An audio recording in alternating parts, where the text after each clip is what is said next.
আলহামদুলিল্লাহি রাব্বিল আলামিন হামদা শাকিরিন আসসালাতু ওয়াসসালামু আলা আশরাফিল আমবিয়া ওয়াল মুরসালিন ওয়া আলা আলিহি ওয়া সাহবিহি আজমাইন।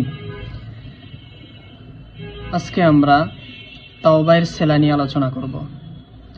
গত একটি ভিডিওতে তাওবা এবং ইস্তিগফারের পার্থক্য নিয়ে আলোচনা করেছিলাম। তাওবা এরপরে যদি ইলা সেলা যুক্ত হয় তাহলে তার অর্থ হবে আল্লাহর কাছে তওবা করা। আল্লাহ সুবহানাহু ওয়া তাআলা কোরআনুল কারীমের মধ্যে বলেন, তুবু ইলাল্লাহি জামিআ আইয়ুহাল মুমিনুন লাআল্লাকুম তুফলিহুন।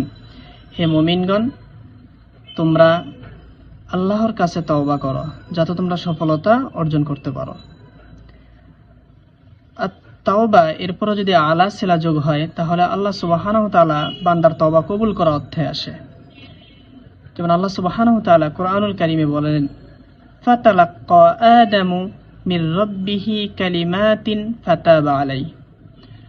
আদম আলাইহিস সালাতু ওয়াস সালাম তার রবের কাছ থেকে কিছু বাক্য শিখে নিল এবং অতঃপর আল্লাহ সুবহানাহু ওয়া তাআলা তার তওবা কবুল করেছেন।